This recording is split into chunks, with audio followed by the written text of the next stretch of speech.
¿Qué tal? ¿Cómo está? Es un gusto saludarlo nuevamente en este espacio Catalejo, una mirada profunda hacia horizontes cercanos. Es una coproducción de Canal 44 y el Centro Universitario de Ciencias Sociales y Humanidades. Quédese con nosotros en esta emisión. Hablaremos de la violencia y feminicidios.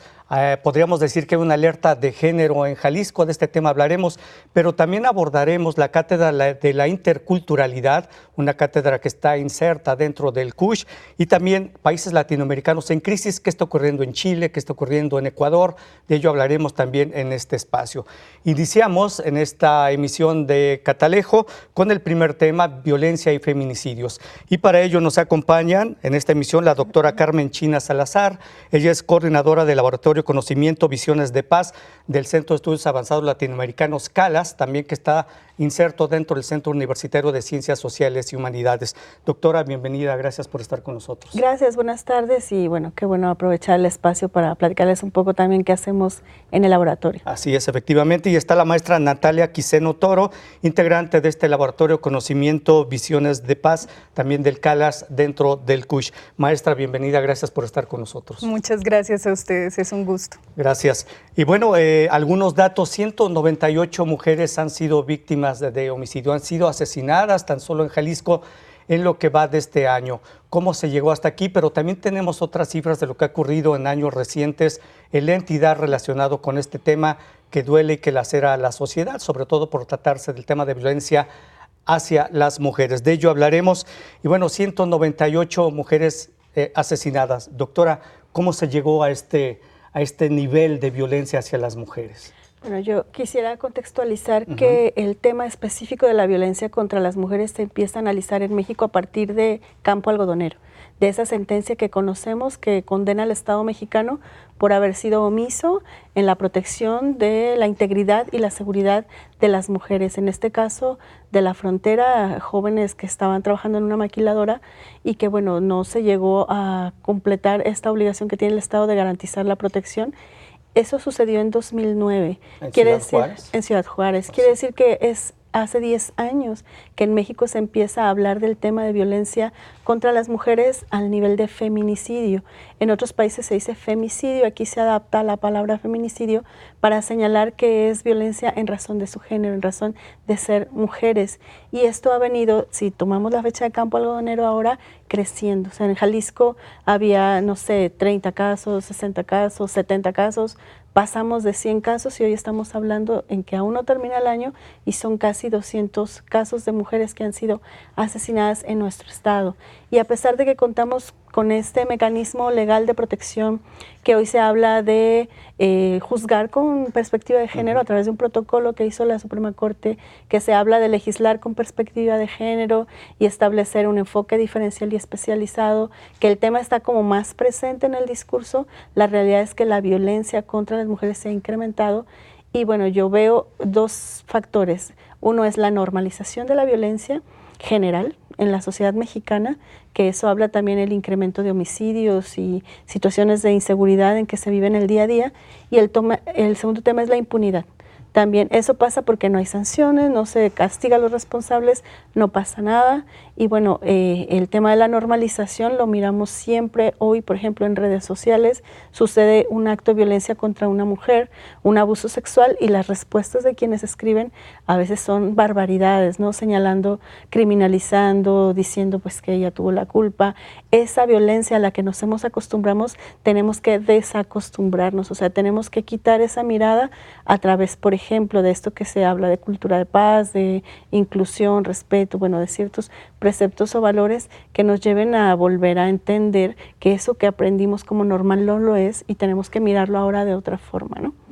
Y este tema que menciona doctora, precisamente apenas hace 10 años en Ciudad Juárez, cuando comenzó a registrarse este fenómeno de las desapariciones y de los homicidios de mujeres, precisamente que trabajaban en maquiladoras en esa ciudad fronteriza, ¿no? A partir de entonces comenzó a visibilizarse este tema de violencia hacia las mujeres y de feminicidios concretamente, pero quizá era un tema que ya venía desde antes, ¿no? El tema de Ciudad Juárez comenzó a visibilizar el grave problema. Claro, no es algo que no pasara en México, lo que pasa es que no se hablaba de ello y también dentro del feminismo se estudia esta forma en que el cuerpo pasa de ser una cuestión del ámbito personal al privado al ámbito público, porque se pensaba que los temas de violencia entre pareja eran asuntos privados, personales, y si un varón golpeaba a una mujer, pues era un ámbito de la competencia de la familia que tenía que resolver o no. Se asumía como que eso era una especie de destino que te tocó y así debiera pasar. No había esta visibilización de lo privado es político, lo privado también merece una protección pública cuando se vulneran derechos de las mujeres o de los menores. Bueno, esa parte de observar de esa forma las relaciones personales también tiene muy poco tiempo que se visibiliza y por tanto todavía la sociedad no ha terminado de pensarse en el sentido de la relación de respeto y de convivencia y de armonía que debe haber en el seno familiar y que en todo caso los temas de violencia que suceden en el hogar, por supuesto que interesan del ámbito público porque todos tenemos derecho a vivir una vida libre de violencia, especialmente las mujeres. Así es, efectivamente. Maestra Natalia Quiseno Toro, usted desde Colombia, ¿cómo se visibiliza en este país, en esta nación, este problema? Supongo que a lo mejor no es tan grave allá. ¿Cómo es el problema también de violencia hacia las mujeres en Colombia? Bueno, yo desde el trabajo que he hecho con mujeres en Colombia, especialmente mujeres que han sido víctimas del conflicto armado y de todas estas otras series de violencias de género que son naturalizadas, como bien lo dice la doctora Carmen, el panorama es muy similar. Incluso pensando después de firmar el acuerdo de paz, que es un acuerdo de paz que trata de insertar la perspectiva de género, a pesar de que fue uno de los ejes como de tensión a la hora de aprobar este acuerdo, se esperaba que las violencias contra las mujeres en los territorios más afectados por el conflicto armado bajara. Y efectivamente no se observa eso. Entonces, también lo que vemos es que a la par de esas violencias enmarcadas en medio del conflicto armado, hay una persistencia de unas violencias profundas que son cotidianas, que están intercalándose entre ese ámbito de lo doméstico, lo público, violencias que tienen que ver también con procesos de economías extractivas en los territorios donde tenía presencia, por ejemplo, la guerrilla, y que todo esto tiene incidencia en la vida de las mujeres. Entonces, no se trata solo de hacer visible, digamos, estas violencias contra las mujeres como un asunto doméstico, sino como un asunto profundamente político que está relacionado como con los programas de desarrollo de los países, con las políticas que se tienen para transitar de la guerra a la paz y como esto sí podría, digamos, contribuir a una sociedad más justa en términos de equidad de género. Maestra, pero estamos hablando de una violencia que deriva de un conflicto armado en Colombia. ¿En la sociedad en general es el mismo problema que se registra más o menos en estos niveles en Jalisco, en Guadalajara? Sí, por ejemplo, hay datos como que en 2017 en Colombia se contabilizaron también más de 150 feminicidios. Entonces, somos sociedades que, digamos, estas estructuras de naturalización de las violencias son muy comunes y es similar, digamos, pero yo creo que habría que hacer también estudios comparativos para entender hasta dónde este concepto del feminicidio opera de manera distinta en nuestros países latinoamericanos. Muy bien.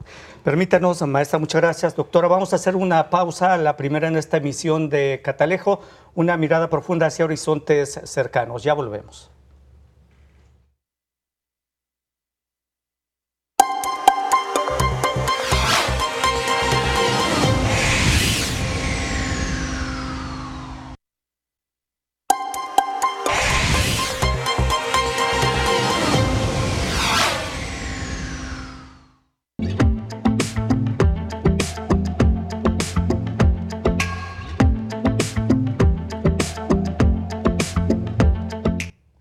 Bueno, continuamos en esta emisión de Catalejo, una coproducción de Canal 44 y el Centro Universitario de Ciencias Sociales y Humanidades.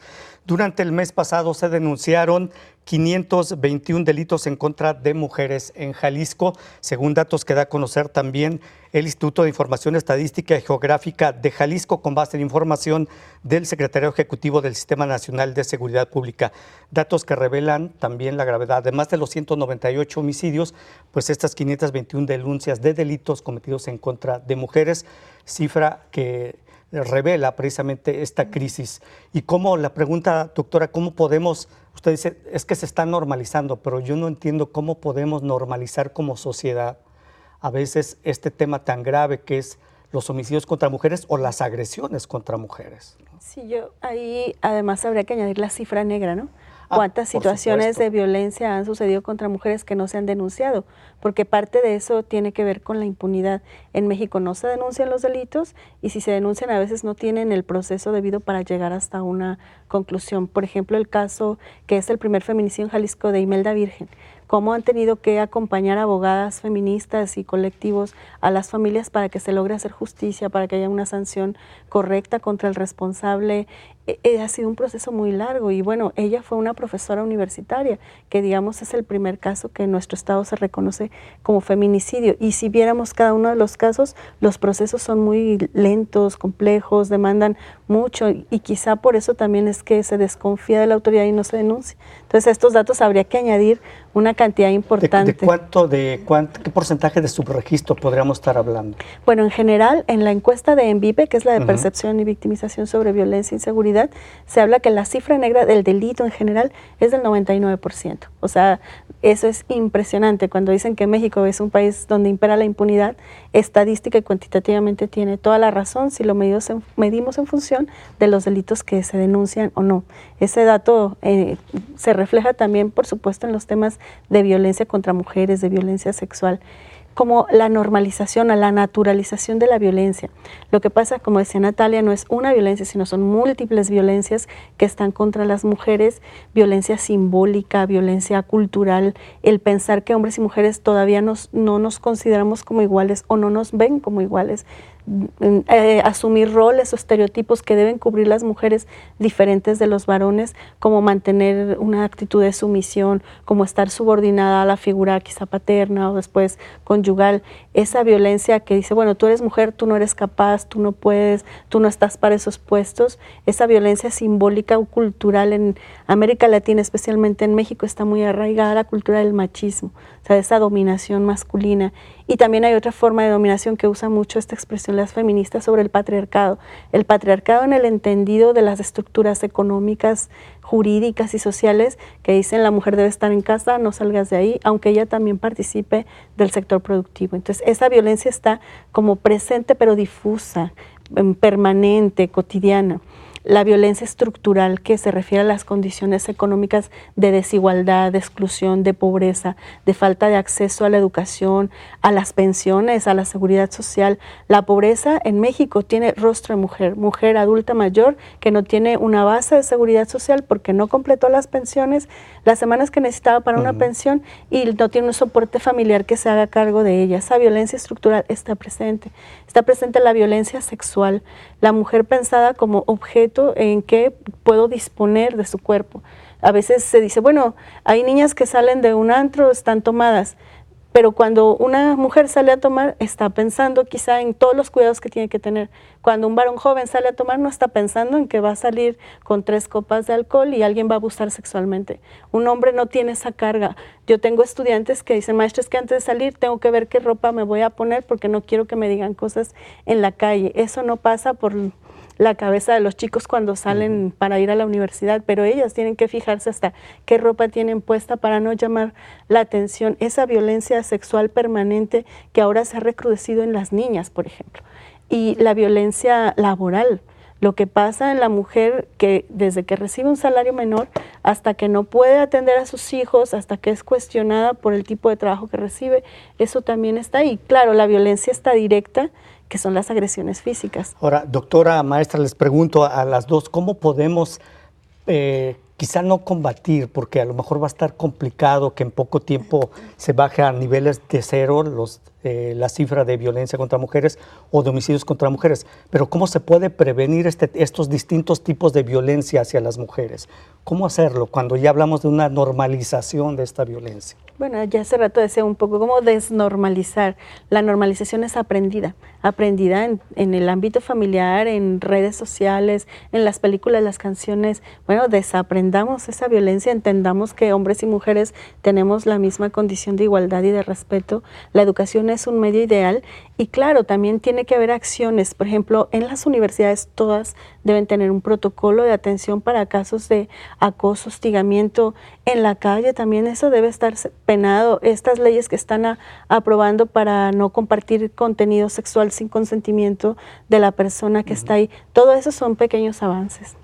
Maestra. Y yo creo que algo que es muy importante pensar para aclarar un poco esto de la naturalización de las violencias, sí, porque la pregunta que usted se hace es muy interesante, ¿cómo llegamos a naturalizar esto? Yo siento que el problema de nuestras sociedades es justo que no lo consideramos violento. Cosas que ahorita estamos con estos debates, con los movimientos feministas, populares, de mujeres, con todas estas apuestas políticas por hacer visible el rol de la mujer en la sociedad, se ha empezado a entender como violencia cosas que antes no se entendían como violencia. Entonces, el primer paso para desnaturalizar es entender que algo que parecía como del orden cotidiano, del orden normal de la familia, de la sociedad, como que una abuela que nos ha cuidado toda la vida no tenga derecho a unas pensiones porque el oficio que hizo toda su vida no se consideraba trabajo, es algo violento, es una parte de una violencia económica y estructural de género. Pero si no la cuestionamos como violencia, no podremos desnaturalizarla nunca, ¿cierto? Y yo creo que ¿cómo se logra? Primero, yo siento que en nuestras sociedades hay algo muy impresionante y que uno lo ve mucho en las redes sociales, y es la constante desautorización de la voz de las mujeres. Como una herencia muy grande del machismo que todo el tiempo deslegitima las demandas que las mujeres hacemos. Entonces muchas veces lo vemos en términos como el de feminazi o el de esta mujer es histérica o lo que está diciendo es muy pasional, y es una forma de deslegitimar este conocimiento que se produce y estas formas de hacer visible la violencia contra las mujeres. Yo creo que un primer paso que las sociedades latinoamericanas deberíamos dar es entender, escuchar y hacer una pausa poniendo atención y tomándose a serio las demandas que hacen los movimientos de mujeres en nuestros países. Así es, el nivel de machismo o la cultura machista es en términos similares que en México, en Colombia. Sí, total. Igual, están a la par. Sí, aunque queramos hacer competencias de qué país es más machista que el otro, creo que habrá que entender cuáles son esas estructuras históricas que además se entrelazan a otros modos de discriminación muy fuertes, también raciales, de clase, y creo que ahí, en términos de análisis de estas violencias de género, tenemos grandes retos, porque no es solamente, por ejemplo, en el trabajo que yo hago en Colombia, que es en la región del Pacífico colombiano, mujeres que han sido víctimas del conflicto armado viven esas experiencias de una manera particular también, porque eso se articula a otros modos, como históricamente han sido discriminadas por ser mujeres rurales, mujeres negras, y a la hora de llegar desplazadas a grandes ciudades, viven nuevamente todas esas violencias que parecieran ser de la época de la esclavitud, pero estamos viviéndolas en el siglo XXI. Muy bien. Muchas gracias, maestra. Bueno, doctora, vamos a hacer una nueva pausa. Regresamos. Esto es Catalejo, una mirada profunda hacia horizontes cercanos, coproducción de Canal 44 y el Centro Universitario de Ciencias Sociales y Humanidades. Ya regresamos.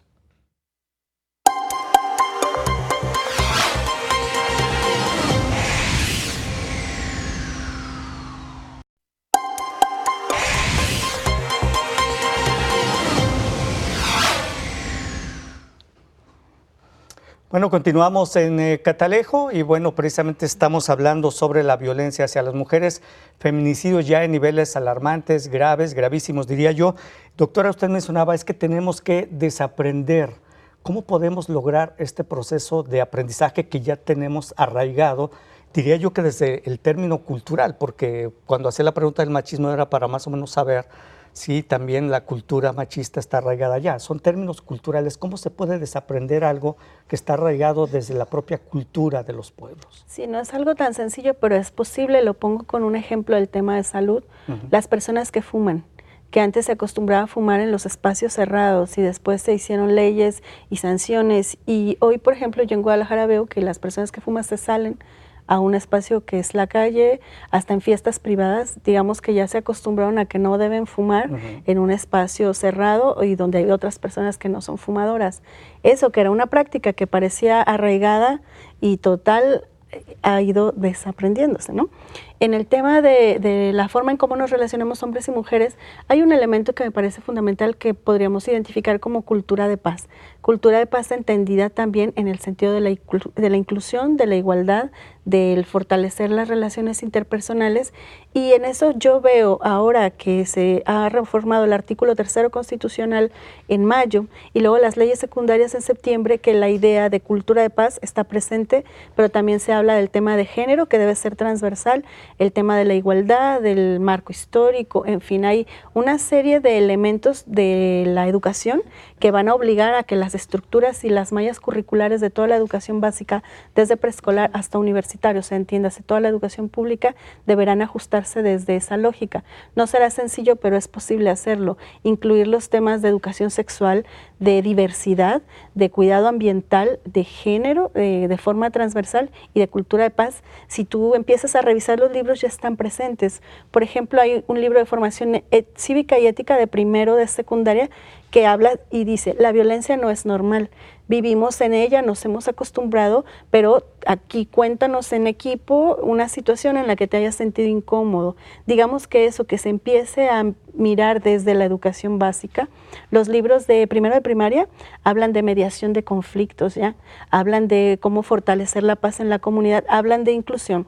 Quizás son pequeñas cosas, pero bueno, si eso lo llevas a una política pública, que desarrolle y que permee en todo el sistema educativo, en la propia Universidad de Guadalajara, en qué momento tenemos que sentarnos todas las disciplinas, todos los centros, todos los del sistema de enseñanza media superior, a poner en el eje de nuestro conocimiento y formación cultura de paz, género como tema transversal, cuidado ambiental, inclusión, respeto, tolerancia, diálogo. Eso es posible. Así es, desde la educación, ¿no? Que llevará años, pero sí se puede lograr este proceso de desaprendizaje. Pero no es tan complicado hacer el cambio. O sea, si toda la estructura educativa se aboca en ello, sin dejar de lado, claro, los conocimientos disciplinares, es posible empezar a transformar las sociedades. Desde nuestra casa, ¿cómo podemos lograrlo, maestra? ¿Cómo podemos empezar este proceso de desaprendizaje y empezar a colaborar con esta cultura de paz para eliminar estos problemas tan graves como la violencia hacia las mujeres?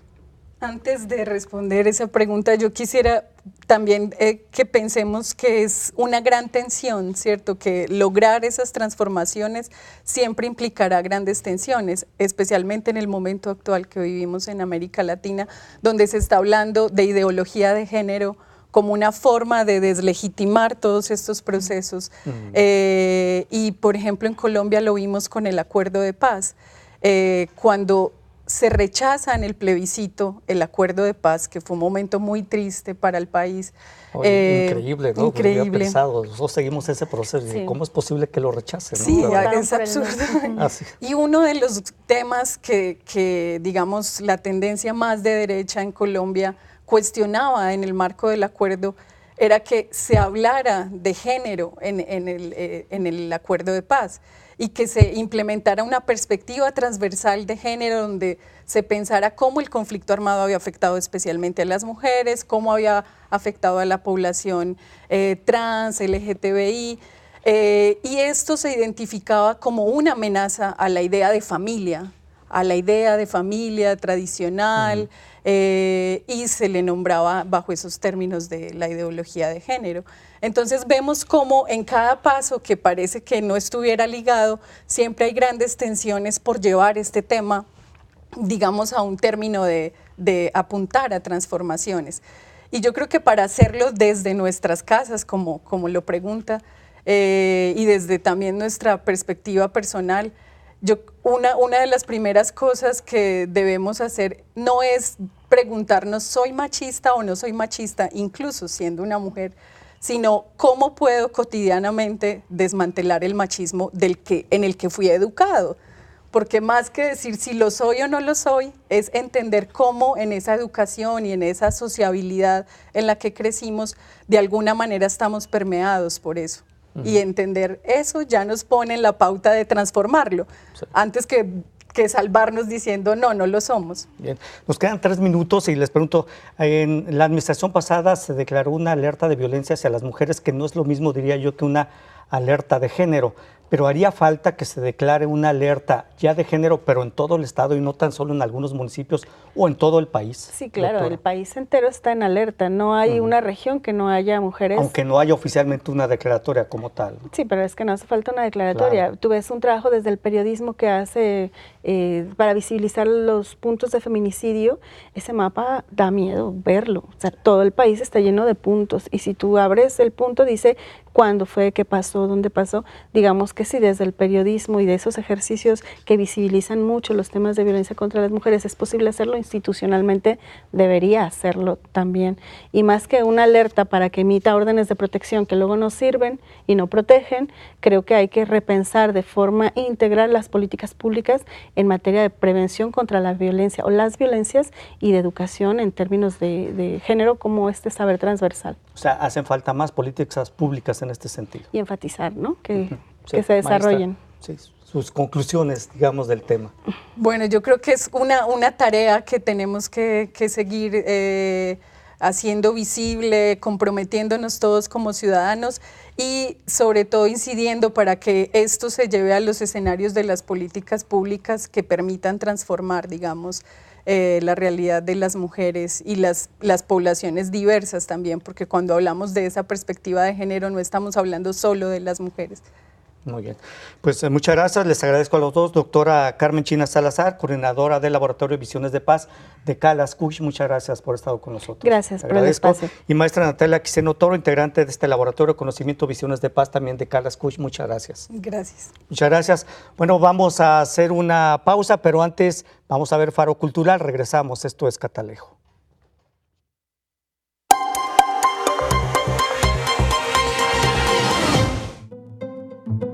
En el marco de la cátedra Emil Durkheim, visitó el Centro Universitario de Ciencias Sociales y Humanidades Campus Belénes la doctora Carolina Robledo Silvestre, del Centro de Investigaciones y Estudios Superiores en Antropología Social, Ciudad de México, para impartir la conferencia Socioantropología de las Desapariciones en México, con la que dio cuenta de su trayectoria en la indagación de este difícil y doloroso tema en el año 2008 en Tijuana, una de las primeras ciudades en las que se hizo patente este problema.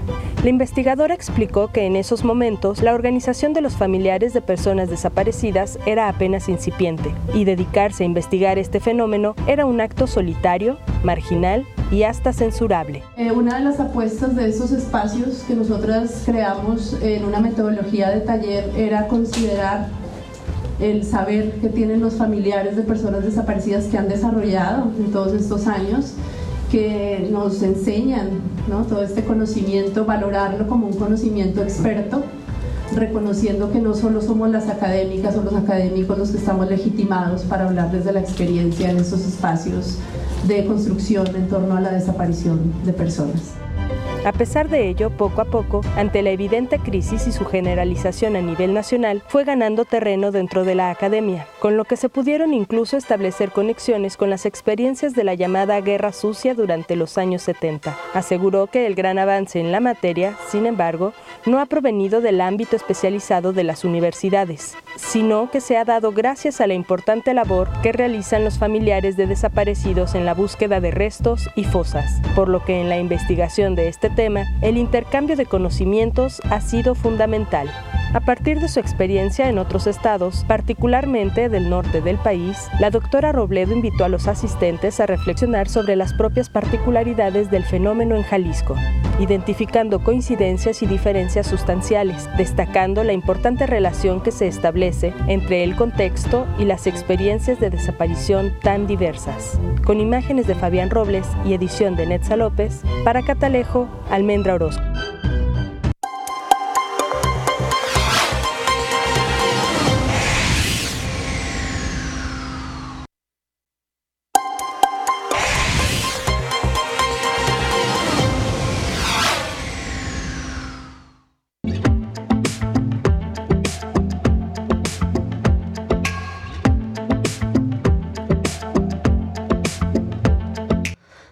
Continuamos en Catalejo, una coproducción de Canal 44 y el Centro Universitario de Ciencias Sociales y Humanidades.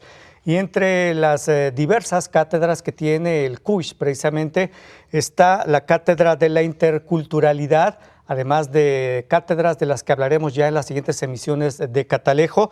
Para hablar de esta Cátedra de la Interculturalidad nos acompaña el doctor Fortino Domínguez Rueda.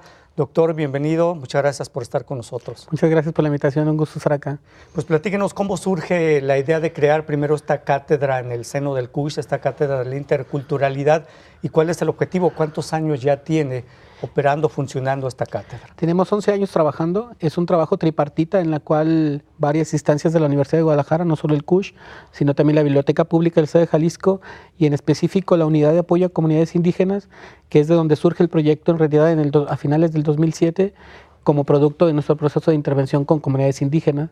Y desde ahí surge la idea como trabajadores universitarios, pero también en el ámbito de la academia, de hacer este puente entre la situación de los pueblos indígenas y toda una corriente de discusión de ciencias sociales que es relacionada a la cuestión de la colonialidad del poder, ¿no? Entonces, desde ahí es un marco, desde hace 11 años que venimos trabajando en estas actividades. Y a lo largo de estos 11 años realizan una serie de eventos, seminarios, casi en el marco de la Feria Internacional del Libro, ¿no? Sí, son básicamente como dos actividades muy en concreto, una cátedra y después un seminario de 2 días. Nuestros invitados regularmente tienen ciertas características. Primero buscamos a pensadores de América Latina, eso es algo que nos llama mucho la atención. En este caso también hemos invitado mucho a intelectuales indígenas y que también tengan un elemento que tiene que ver que también estén comprometidos en sus luchas por la defensa del territorio u otros elementos propios de sus comunidades. Entonces hace como un cóctel muy interesante entre un investigador militante, podríamos decir, y cómo eso está generando nuevas formas de pensamiento crítico desde América Latina. Entonces nosotros desde ahí queremos ser como una caja de resonancia para que el occidente pueda entrar en contacto con estas discusiones. Menciona que surge en el seno básicamente de comunidades indígenas esta cátedra de la interculturalidad. Igual se abocan a estudiar el tema de comunidades indígenas en todos los países latinoamericanos. ¿Por qué surge precisamente ahí? ¿Por los graves problemas que todavía persisten en estas comunidades? Sí, yo creo que algo que el movimiento indígena a nivel continental, y el caso mexicano no es la excepción, creo que hemos visto cómo la construcción del Estado-Nación en sus diferentes versiones en América Latina no ha garantizado plenamente los derechos de los pueblos indios. Entonces ahí vemos como una contradicción, una aporía, podríamos decir, en esta idea de que se nos prometió a los pueblos indígenas igualdad sustantiva ante la ley, bajo la idea de que todos somos ciudadanos, pero de manera real o práctica vemos que hay una desigualdad estructural, racismo, hay toda una serie de cosas que no han garantizado el pleno ejercicio de la ciudadanía entre los pueblos. Entonces, desde ahí se está pensando cómo hay una persistencia de relaciones coloniales de poder y cómo los pueblos están tratando de resistir ante eso, ¿no? ¿Estas relaciones neocoloniales de poder persisten aún en pleno siglo XXI? ¿No ha habido avances? Lo que vemos, desgraciadamente, es a un punto de vista negativo en términos de que, por ejemplo, los proyectos extractivos están amenazando varios territorios indígenas. Entonces eso pues es visto como una amenaza real porque es el gran capital. Por ejemplo, en Chiapas, de la comunidad indígena donde yo soy, del norte de Chiapas, ahí nuestro gran problema es de que encontraron petróleo debajo de nuestras tierras.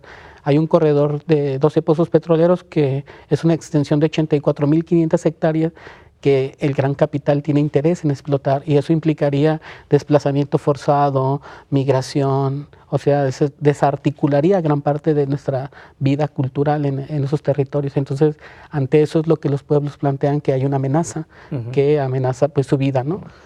Sus culturas, digamos. Claro. Sus territorios, su cultura y su vida. Y ahora como se enlaza, porque nos damos cuenta que no es un problema solamente de los pueblos indios, sino que se enlaza con la sociedad civil en general, es que creemos que el modelo capitalista, estamos ante una crisis civilizatoria. El calentamiento global es un síntoma de ello y ante ese sentido, nosotros los pueblos están tratando de buscar junto con más gentes otra forma de generar y de vivir en el mundo, porque esta forma, como lo estamos planteando, creo que está llegando a sus límites y ahí es donde está entrando en crisis y podríamos ver como en América Latina, no solamente el movimiento indígena, sino la gente en general está saliendo a las calles, está protestando porque se está dando cuenta que el sistema se está agotando, ¿no? Está en crisis. Así es.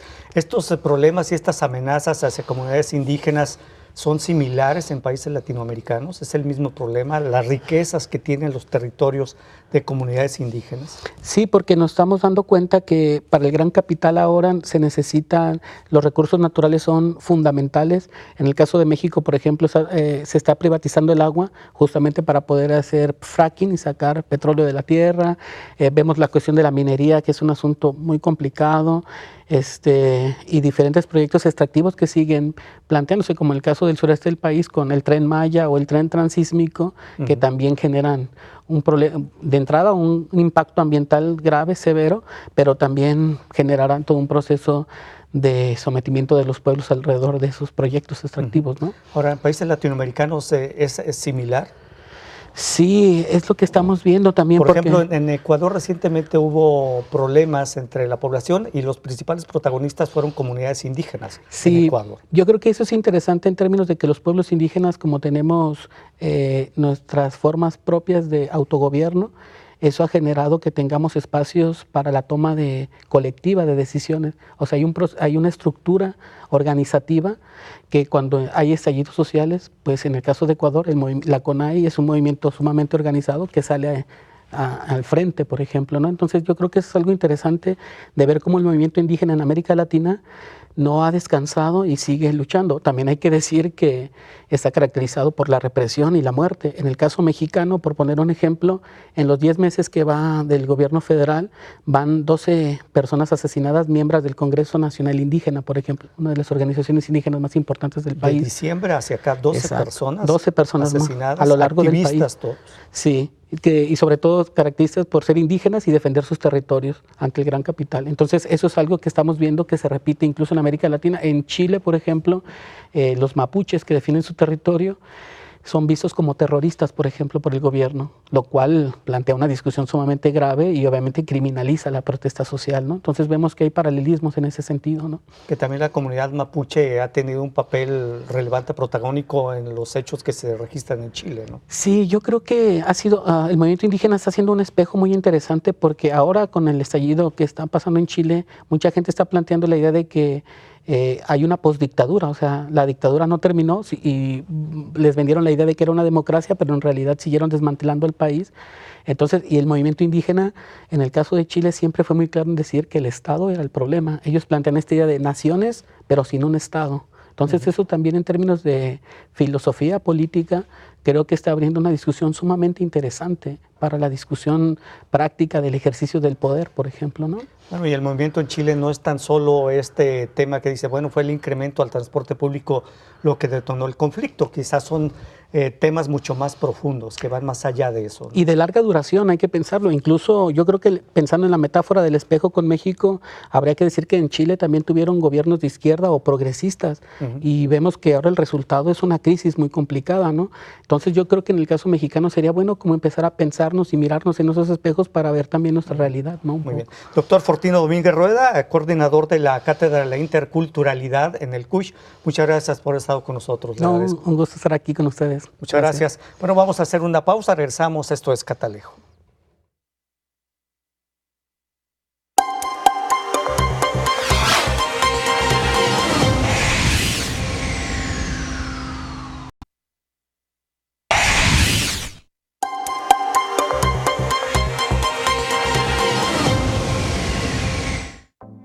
La convocatoria del gobernador Enrique Alfaro a formar una asamblea constituyente y redactar una nueva constitución para Jalisco ha suscitado una serie de reflexiones y diálogos por parte de académicos y representantes de los poderes ejecutivo y legislativo sobre la pertinencia de dicho llamado y las posibilidades que se abren ante la confección del nuevo documento. En estas actividades ha ocupado un lugar destacado la División de Estudios Jurídicos de nuestro centro universitario, la cual llevó a cabo en el Auditorio Salvador Allende del Campus La Normal el conversatorio ¿Por qué y para qué de un Congreso Constituyente en Jalisco?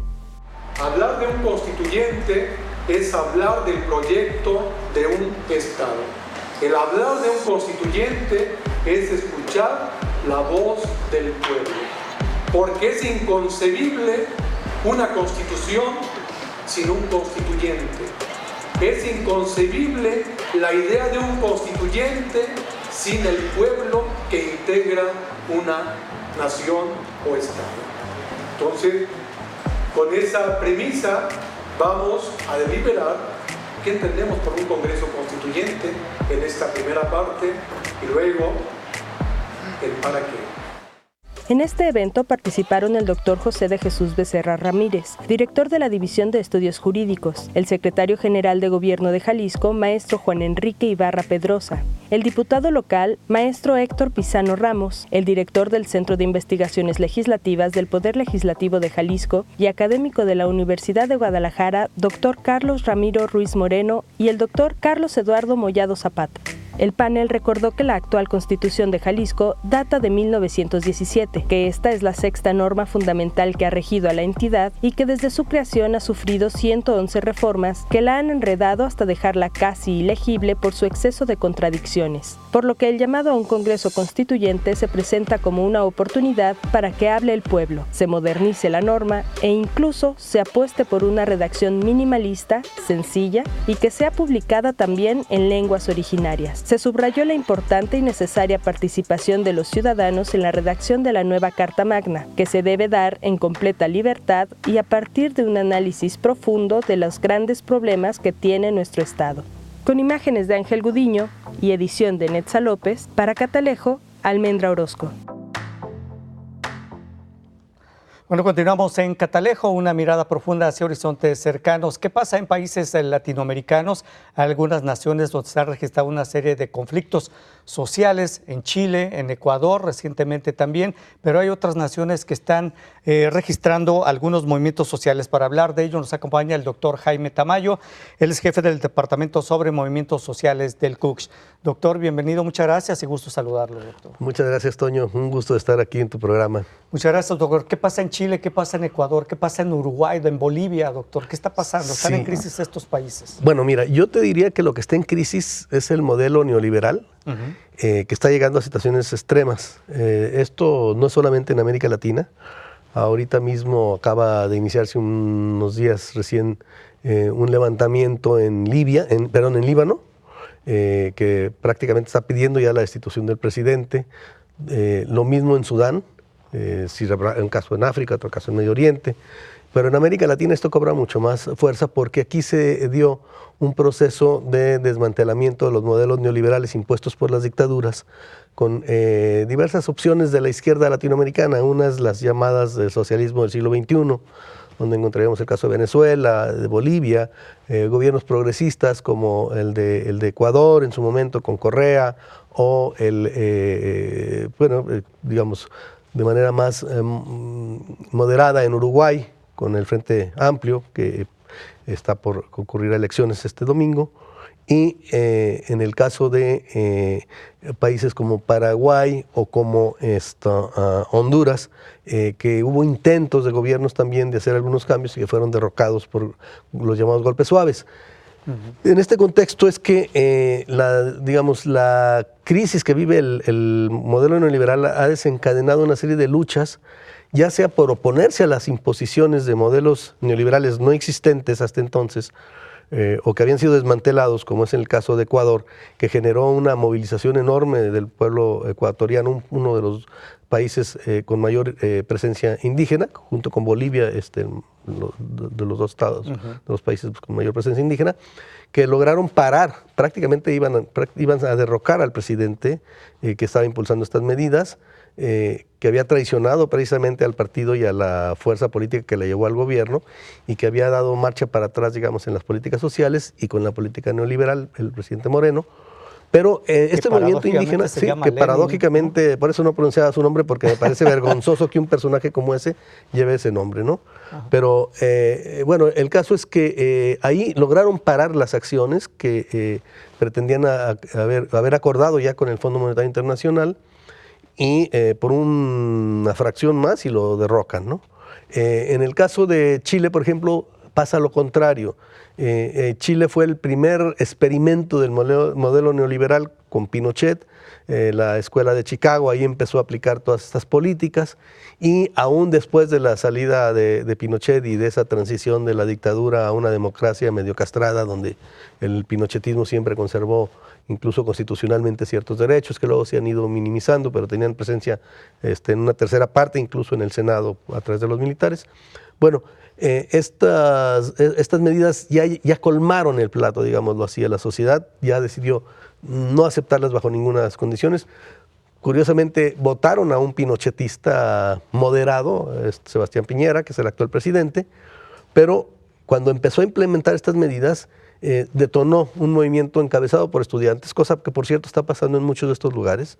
Los estudiantes están convirtiéndose nuevamente en una fuerza impulsora de cambios sociales. Habían sido utilizados recientemente en los intentos de golpes suaves, por ejemplo, en Nicaragua o en Venezuela. En este caso nuevamente retoman, digamos, un papel importante en la lucha social a raíz de un aumento a el pago del metro.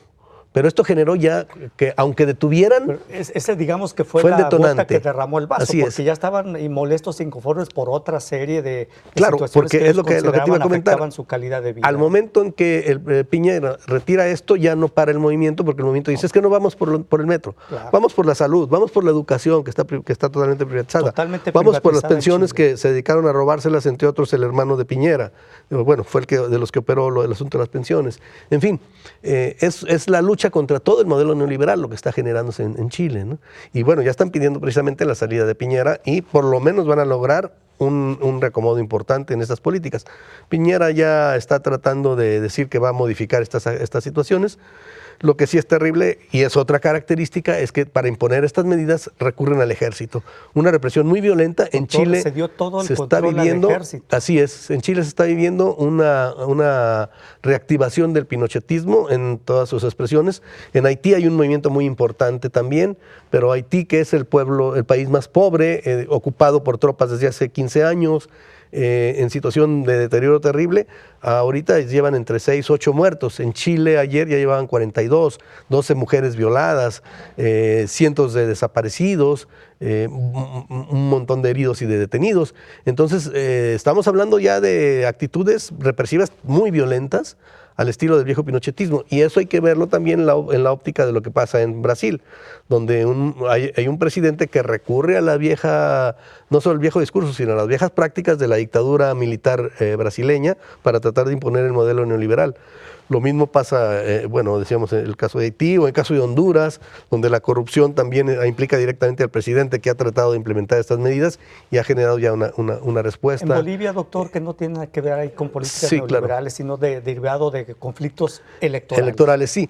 Mira, ahí lo que sucede es que se venía preparando, ya estaba muy anunciado, un señalamiento de que las elecciones iban a ser fraudulentas para poder generar una especie de las llamadas revoluciones de colores, generando un descontento en un sector social, pero la verdad es que no hay ningún elemento para sostener este fraude y yo pienso que esto se va a desinflar rápidamente. Hay un apoyo internacional muy fuerte, obviamente, a la derecha, pero si tú revisas, el único argumento es que lo que sería el PREP allá suspendió o quedó detenido algunas horas, no sé si alrededor de 12, 24 horas, pero la contabilidad se mantuvo, no hay ningún documento que demuestre que en tal lugar o en tal casilla o en tal región se cometieron irregularidades, hubo vigilancia de la OEA, de la Unión Europea, etcétera, y el único argumento es que se paró el PREP. El PREP se puede parar en cualquier lado, lo vivimos aquí en Jalisco, se ha vivido constantemente en otros lugares, y eso no ha sido causa ni de nulidad ni de no tiene nada que ver con que se cayó el sistema, exacto, como acá en el 88. Exacto, porque acá el sistema se cayó cuando